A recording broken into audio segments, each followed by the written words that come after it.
Priyanka Kushwaha career plus YouTube channel में आपका स्वागत है। आज हम बात करेंगे डीएलएड 4th सेमेस्टर के फर्स्ट पेपर पर। आरंभिक स्तर पर भाषा एवं गणित के पठन, लेखन तथा संख्यापूर्ण संबंधों एवं क्षमताओं का विकास। दोस्तों, ये सभी इम्पोर्टेंट क्वेश्चन हैं, पूरा वीडियो ज़रूर देखें। हमारा फर्स्ट क्वेश्चन है, वाचन का क्या अर्थ है। तो हम कह सकते हैं किसी पाठ को या किसी पुस्तक की किसी भाग को स्वर अथवा मौन रूप से पढ़ना ही वाचन कहलाता है। और इसमें यही तो लिखा है, पढ़ना, पाठ करना, उच्चारण करना, तो ये सभी वाचन के अंतर्गत आ जाएंगे। दोस्तों, अगला क्वेश्चन है, पठन वाचन के कितने प्रकार हैं। तो पठन वाचन के 2 प्रकार हैं, एक शास्वर वाचन है, एक मौन वाचन। और शास्वर वाचन क्या होता है, जो बोल कर पढ़ना होता है, जैसे उच्चारण तेज तेज से करना, वो शास्वर वाचन होता है। और मौन वाचन क्या होता है, मन के अंदर पढ़ना, जिसमें हमारे ओंठ ना हिलें, अपने मन के अंदर पढ़ते हैं, तो वो मौन वाचन होता है। अगले क्वेश्चन पर हम बात करेंगे, मौन वाचन से क्या अभिप्राय है। तो मौन वाचन तो अभी हमने बताया कि बिना ओंठ हिलाए चुपचाप पढ़ना, तो इसे क्या कहते हैं, मौन वाचन कहते हैं। दोस्तों, अगला क्वेश्चन है, शास्वर पठन के भेद बताइए। तो शास्वर पठन के 2 भेद हैं, एक व्यक्तिगत पठन और एक सामूहिक पठन। व्यक्तिगत पठन में क्या होगा, जैसे कि स्वयं पढ़ना। और सामूहिक पठन में क्या होता है, सामूहिक पठन में जैसे डिबेट हो गया, चर्चा पर चर्चा, तो ये सामूहिक पठन के अंतर्गत आएगा। दोस्तों, अगला क्वेश्चन है, अनुलेख से क्या अभिप्राय है। तो अनुलेख देख कर लिखना, अनुकरण करना, नकल करना, तो ये सब अनुलेख हो जाएगा। अगला क्वेश्चन है, श्रुतलेख से क्या तात्पर्य है। तो श्रुतलेख क्या होता है, श्रुतलेख मतलब सुनकर लिखना। आजकल तो शिक्षक के स्थान पर ग्रामोफोन हो गया, टेप रिकॉर्डर हो गया, इसका प्रयोग किया जा रहा है। श्रुतलेख से विद्यार्थियों की श्रवण प्रक्रिया में सुधार होता है और विराम चिन्ह आदि लगाना सीख जाते हैं तथा बालकों में शब्द भंडारण की वृद्धि होती है। अगला क्वेश्चन है, लेखन से क्या अभिप्राय है। तो लेखन से अभिप्राय अपने विचारों तथा भावों को लिखित रूप से अभिव्यक्त करना ही लेखन कहलाता है। दोस्तों, अगले क्वेश्चन पर बात करेंगे, सुलेख एवं श्रुतिलेख में अंतर बताइए। तो यहाँ पर क्या सुलेख है, तो सु माने सुंदर, तो सुंदर लेख, तो यहाँ पर सुंदर लेख को ही सुलेख कहते हैं। अब श्रुतिलेख क्या होगा, श्रुतिलेख वो हुआ जैसे क्लासरूम में अध्यापक द्वारा बोले गए वाक्य को सुनकर लिखना, तो यहाँ पर ये श्रुतिलेख हो जाएगा। अगला क्वेश्चन है, आदर्श वाचन एवं अनुकरण वाचन में क्या अंतर है। तो आदर्श वाचन वो वाचन है जब अध्यापक कक्षा के समक्ष स्वयं वाचन करता है, उसे आदर्श वाचन कहते हैं। और यहाँ पर अनुकरण वाचन क्या हो जाएगा, किसी आदर्श की नकल करना, जैसे कि बालक अपने शिक्षक का अनुकरण करता है और जो शिक्षक हैं वो बोलते हैं तो उन्हें सुनकर लिखता है या उनसे पढ़ना सीखता है, तो यहाँ पर क्या हो जाएगा, वो अनुकरण वाचन हो जाएगा। यहाँ पर अगला क्वेश्चन, अनुलेख का महत्व बताइए। तो अनुलेख में क्या होगा, अनुलेख सुंदर एवं शुद्ध लेखन में सहायक होता है। अगला क्वेश्चन है, श्रुतलेख का महत्व बताइए। तो श्रुतलेख में क्या होगा, जैसे बालक की श्रवण इंद्रियां सक्रिय हो जाती हैं, जिससे बालक इसमें रुचि लेने लगता है। बालक मौन रहने के बाद भी भाषा सुनकर उसमें तर्क दे सकता है। अगला क्वेश्चन है, श्रुतलेख के उद्देश्य बताइए। तो श्रुतलेख के उद्देश्य क्या होंगे, बालक में शब्द भंडारण की वृद्धि करना, और दूसरा क्या हो जाएगा, श्रवण इंद्रियों का सक्रिय होना, मतलब बालक की जो ये सुन करके इंद्रियों का सक्रिय होना, तो ये भी यही हो जाएगा। अगला क्वेश्चन है, सबसे छोटी ध्वनि जिसके खंड न किए जा सकें उसे क्या कहते हैं। तो यहाँ पर सबसे छोटी ध्वनि जिसके खंड नहीं किए जा सकते उसे वर्ण कहते हैं। और वर्ण क्या होता है, जैसे का हो गया, खा हो गया, गा हो गया, तो इसको हम खंड तो नहीं कर सकते हैं ना, तो यही सबसे छोटा होता है।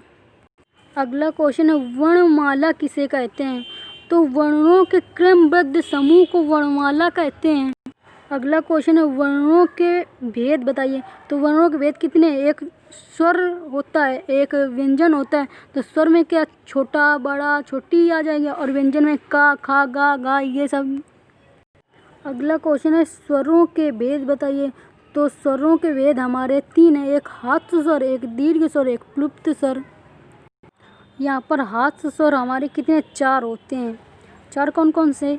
एक छोटा, छोटी ई, छोटा ऊ, और ये री। और ये दीर्घ स्वर कितने? दीर्घ स्वर 7 होते हैं। एक ये बड़ा आ, बड़ी ई, बड़ा ऊ, ए, ऐ, ओ, औ। ये हमारे सभी दीर्घ स्वर में आ जाएंगे। अब हमारे ये प्लुप्त स्वर है। तो प्लुप्त स्वर के अंतर्गत क्या? जैसे ओम हो गया, ओम, तो ये प्लुप्त स्वर में, इसमें ज़्यादा टाइम लग रहा है ना, तो प्लुप्त स्वर हो जाएगा। हमारा अगला क्वेश्चन है व्यंजनों के प्रमुख भेद बताइए। तो व्यंजनों के प्रमुख भेद कौन कौन से होंगे? स्पर्श व्यंजन, अंतस्थ व्यंजन और ऊष्म व्यंजन। अब यहाँ पर स्पर्श व्यंजन हमारे कितने होते हैं? स्पर्श व्यंजन हमारे 25 होते हैं, जो कि का से मा तक, ये हमारे स्पर्श व्यंजन। और यहाँ पर अंतस्थ व्यंजन हमारे कौन से होंगे? जैसे या हो गया, र हो गया, ला हो गया, और ये वा हो गया। और ऊष्म व्यंजन में कौन कौन से आ जाएंगे? एक हमारे ये दंती सा हो गया, और ये तालावे सा हो गया, और ये जो है ये मूर्धन्य सा, ये तीनों सा, और इसके बाद में ये हा, ये चारों इसमें ऊष्म व्यंजन में आएंगे। अगला क्वेश्चन है हमारा अंग और आ को किस नाम से जाना जाता है? तो अंग को हम अनुस्वर कहते हैं, और आ को विसर्ग कहते हैं, और इनको दोनों को मिलाकर हम क्या बोलते हैं? अयोग वावर्ण। अगला क्वेश्चन है वर्ण विच्छेद किसे कहते हैं? तो शब्द के प्रत्येक वर्ण को अलग अलग लिखना वर्ण विच्छेदन कहलाता है। जैसे हो गया कमल, तो कमल को हम क्या लिख सकते हैं? का प्लस मा प्लस ला, तो यही हो गया वर्ण विच्छेदन। अगला क्वेश्चन है शब्द किसे कहते हैं? तो 2 या 2 से अधिक वर्णों के योग से बने सार्थक ध्वनि को हम क्या बोलते हैं? शब्द बोलते हैं। अगला क्वेश्चन है हमारा शब्दों के वर्गीकरण के आधार बताइए। तो शब्दों के वर्गीकरण के आधार 4 प्रकार के हैं। एक उत्पत्ति अथवा स्रोत के आधार पर, एक व्युत्पत्ति अथवा रचना के आधार पर, एक अर्थ के आधार पर, और एक प्रयोग के आधार पर। यहाँ पर हमारे व्युत्पत्ति के आधार पर 4 प्रकार के वो भी होते हैं। एक जैसे तत्सम हो गया, तद्भव हो गया, और देशज हो गया, विदेशज हो गया, ये चारों उत्पत्ति के आधार पर होंगे।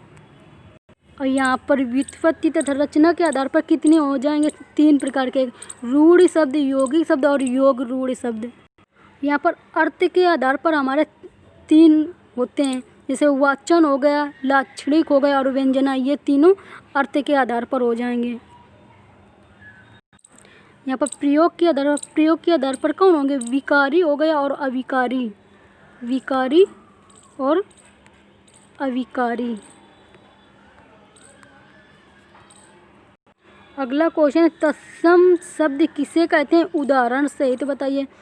तो यहाँ पर हम बोलते हैं संस्कृत के वे शब्द जो हिंदी में मूल रूप से वही बोले जाते हैं, तो उन्हें हम तत्सम कहते हैं। तो यहाँ पर जैसे हमारा सूर्य हो गया, पुष्प हो गया, अग्नि हो गया,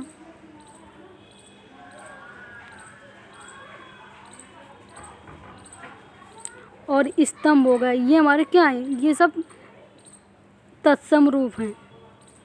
और ये यहाँ पे दिवस हो गया, सत हो गया, अग्नि, तो ये है दुग्ध हो गया, न हो गया, प्रथम हो गया। अगले क्वेश्चन पर हम बात करेंगे तद्भव शब्द किसे कहते हैं? उदाहरण सहित बताइए। तो तद्भव शब्द क्या होते हैं? संस्कृत भाषा के जो शब्द अपने परिवर्तित रूप के साथ हिंदी में प्रयोग किए जाते हैं उन्हें क्या कहते हैं? तद्भव कहते हैं। जैसे नया हो गया, पहला हो गया, फूल हो गया, दिन हो गया और ये सौ हो गया। तो इससे क्या, ये हमारे तद्भव होंगे। यहाँ पर तद्भव में जैसे हम बोलते हैं कपड़ा, कपड़ा हमारा तद्भव है और इसका कपड़ा का ये करपट होता है, ये हमारा तत्सम रूप है। और यहाँ पर जैसे आँख हो गई तो आँख को हम आँख, ये हमारा आँख तद्भव है और ये तत्सम में हमारा चसु हो जाएगा। अगला क्वेश्चन है, देशज शब्द किसे कहते हैं? उदाहरण सहित बताइए। तो देशज शब्द कौन से? वे शब्द जिनके विषय में हमें पता नहीं है, वो किस भाषा से कहाँ से आए हुए हैं और वो हिंदी में प्रयोग किए जाने लगे हैं। यहाँ पर जैसे लोटा हो गया, झंझट हो गया, खटपट हो गया, भोंपू हो गया, खिड़की हो गया। तो ये सब क्या, ये हमारे सब देशज शब्द हैं। और यहाँ पे ये जैसे जूता हो गया, पेड़ हो गया, चिमटा हो गया, खिड़की हो गया, रोटी हो गया, पगड़ी हो गया, कटोरा हो गया, फावड़ा हो गया, ये सभी हमारे देशज शब्द हैं। अगले क्वेश्चन पर हम बात करेंगे, विदेशी शब्द किसे कहते हैं? उदाहरण सहित समझाइए। तो विदेशी शब्द कौन से होते हैं? विदेशी शब्द वो होते हैं जिनके बारे में हमें ज्ञात होता है कि वो कहाँ से आए हुए हैं, उन्हें हम विदेशी शब्द कहते हैं। जैसे यहाँ पर हमारा शब्द हुआ रिक्शा। तो ये रिक्शा शब्द हमारा जापान से, जो हमें ज्ञात है। और जैसे हुआ चाय हुआ, चीनी हुई, लीची हुई, ये हमारे कहाँ से लिए गए हैं? ये हमारे चीन से लिए गए हैं, ये चीन से आए हुए हैं शब्द। यहीं पर हमारा जैसे काजू हो गया, पपीता हो गया, अलमारी हो गया, गमला हो गया, तो ये कहाँ से आए? ये पुर्तगाली से आए हुए हैं। और जैसे हमारा ये कैंची हो गया, कैंची हो गया, चाकू हो गया, कचहरी हो गया, दरोगा हो गया, थाना हो गया, ये शब्द कहाँ से आए? हमारे तुर्की से आए हुए हैं। और जैसे ये ट्रेन हो गई, स्टेशन, टिकट, अपील, अफसर, ये हमारे सब अंग्रेजी के भाषा हैं, जो अंग्रेजी से लिए गए हैं। यहाँ पर जैसे देखें अदालत, अखबार, औरत, मुकदमा, ये सब हमारे कहाँ से लिए गए हैं? ये मतलब ये हमारी अरबी भाषा। प्लीज़ वीडियो को लाइक करें और चैनल को सब्सक्राइब करें।